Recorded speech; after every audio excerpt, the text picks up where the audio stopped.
Welcome to the Bill Bert podcast. Wait, you do the pod, I'll do the cast. So you say it again.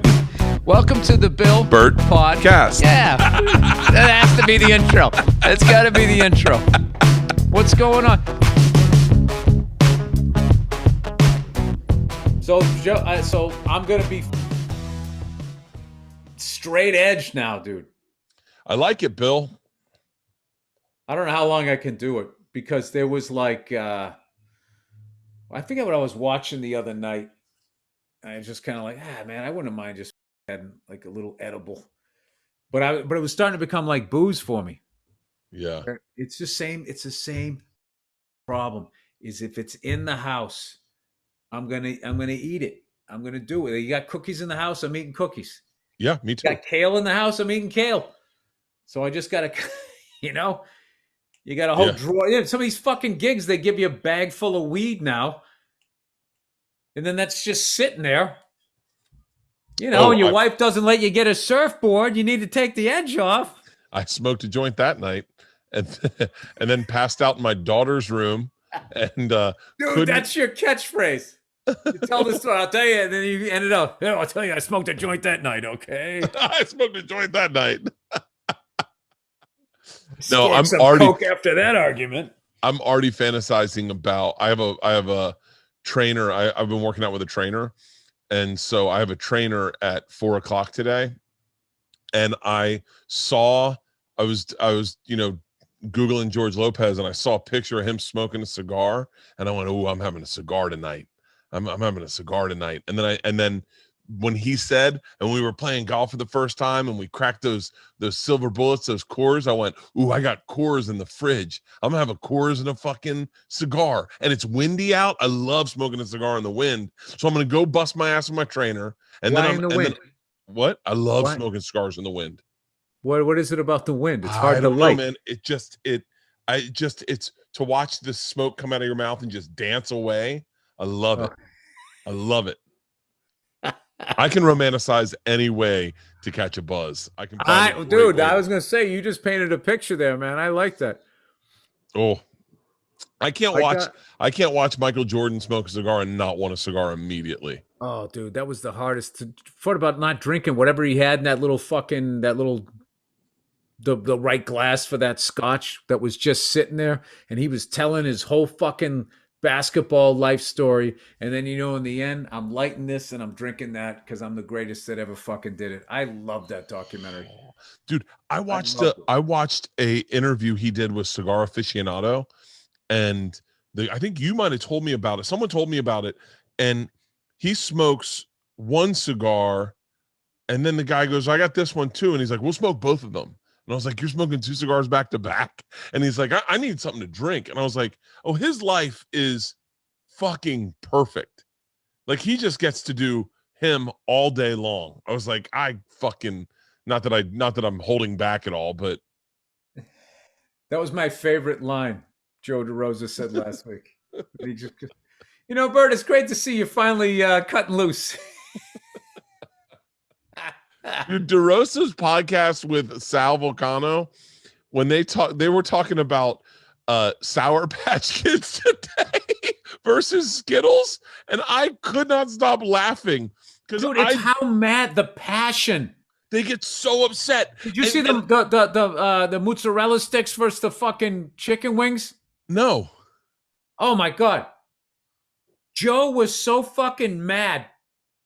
He's gonna say you're crazy. They don't have like mozzarella stick nights. It's wings nights. You're crazy. Mozzarella stick nights. And then one time Sal was going off on the fucking whatever the 2 shakes are. Shamrock Shake and the McFlurry. Yeah. And he's like, I'll tell you right now, because the McFlurry can take a fucking walk. McFlurry can take a fucking walk. It's going off. And I actually get into it, and I actually have like an opinion. It's like watching Fox and CNN, but it's about food. Dude, I watched them talk about Sour Patch Kids. Now, I'd never had any I never liked sour things my entire life. Never liked sour things. And I go on vacation. Very beginning of the pandemic, I take the girls to Arizona in an RV. And Isla says, go into the store when you go to get gas, grab some Sour Patch Kids. And I said, I had the exact conversation those two were having. I said, what's the lure of a Sour Patch Kid? Like, so what, you get over it? Like, you can overcome the taste and then you get the good stuff? Yeah. And they're like, well, some people like sour stuff. And I was like, no one does. And they're like, well, we do. And Bill, I am addicted to Sour Patch Kids. I started eating them that week. And then when we were on the tour bus, we had these edible mints. I would crush up these edible mints and pour them on the Sour Patch Kids. And then I'd have marijuana Sour Patch Kids dusted with marijuana on the bus. And I would eat bags of them. You are a chef at heart. You're always doing that. Hey, you ever have this Heath bar? Dude, I take a Heath bar, I put it in the oven with some Fritos. It's just like, what the fuck? I will say this, though. As far as that, as we're promoting the show, and Joe was nice enough to come on last week, even though he opened his big fat trap. How long would Joe last in the mob? Fucking 3 days? Big fucking idiot. I would say between the mozzarella sticks and the chicken wings, I gotta go the sticks all day long. Oh, a good mozzarella stick. Oh, come on. With a little bit of ranch and some marinara. That's the greatest I like the marinara sauce. I'm not into the ranch, but dude, that thing, when it's the perfect level, like there's nothing worse than an underdone one in the over. That person that hits that sweet spot.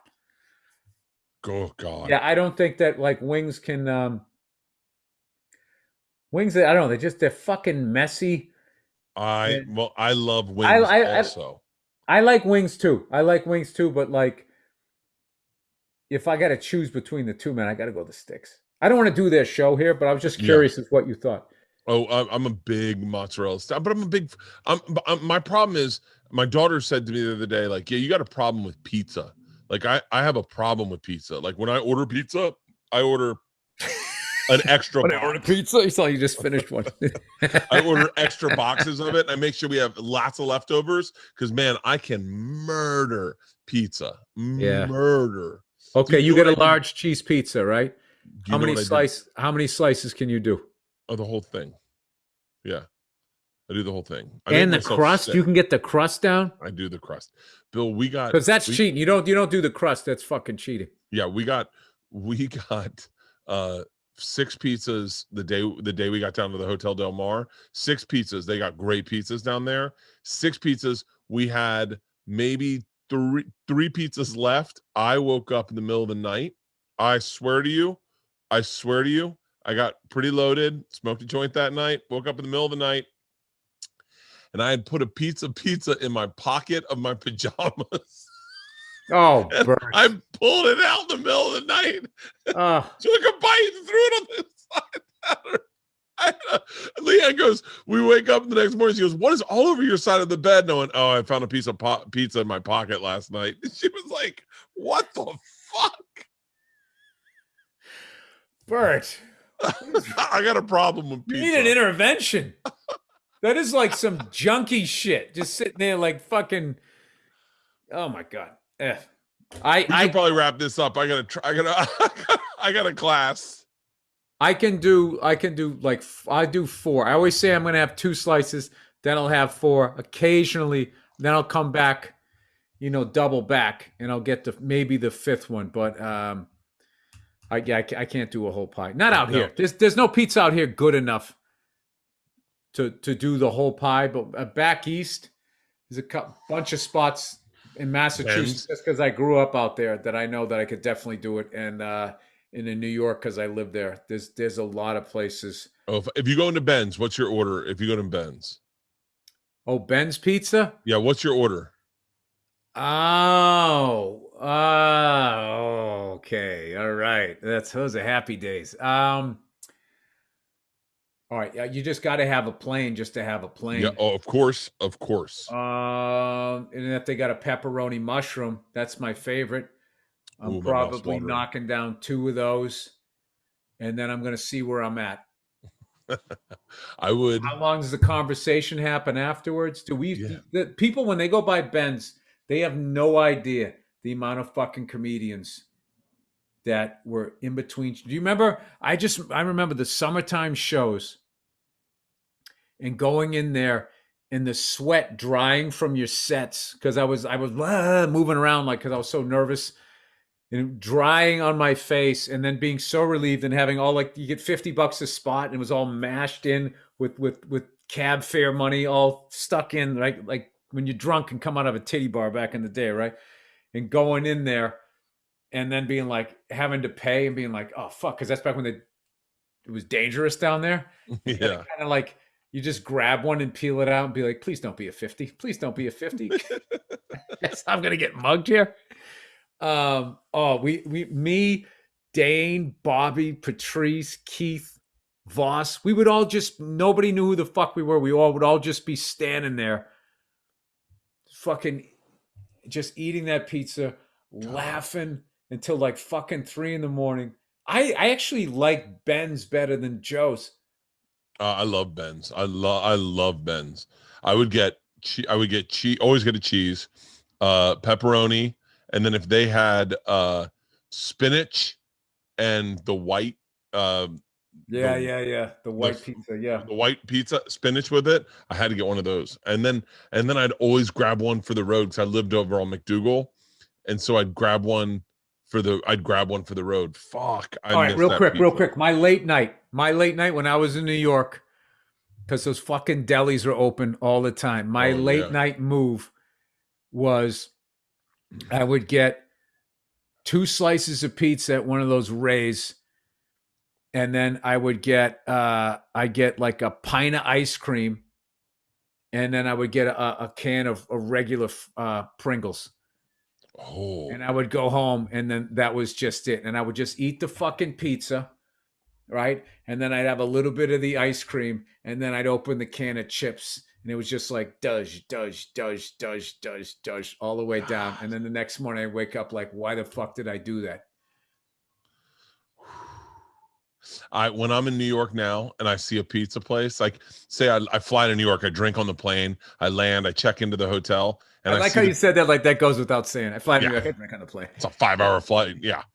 The second I see a pizza place, I go, who are we kidding? We're not on a diet. We're fucking this up right now. I just walk in. I mean, it's like, it's, so funny, Bill, I ordered my first drink in a year because I haven't been out. I haven't ordered a drink. Wow. And we were at that hotel, and they had the socially distant outdoor on the beach seating to have dinner. We went out, my whole family went out as for dinner, and the lady said, what can I get you to drink? And I went, oh my God, I have a drink that I don't normally drink, but I haven't had it barely at all this whole time because I haven't ordered it. And I go, double Tito's and soda, big glass, no lime. And then I was like, I haven't said that in a year. I haven't said that. And I said it every fucking night. I mean, it was like your face is all cleared up. So you're looking. Yeah, I remember one time when I was drinking, there was somebody on the plane, male stewardess, whatever the fuck. What do you call them? Stewards? Flight attendant, right? He knew who I was, and I was drinking, and he just kept bringing them. He kept bringing them, dude. I was so fucking hammered. I was so fucking hammered by the time I got to LAX. I went home with a passenger. Like, he drove me home.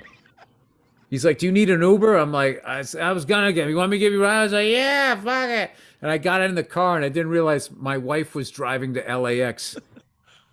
And I got home as she got to LAX or something like that. And she was like, where are you? And I was like, oh, sorry again. Dude, it was the maddest I think I ever made her. I'm in someone's car. All the way the fuck down there. And it couldn't have been like, she couldn't have got there when I came. The plane came a little early. That's all I remember. She was going to the airport, and it might have been Burbank, dude. I was that level hammered. It was LAX. I remember that because I got down to baggage claim, and I was like getting the bed spins just looking at the carousel. Dude, it was bad. All right, we got to wrap this up here. All right.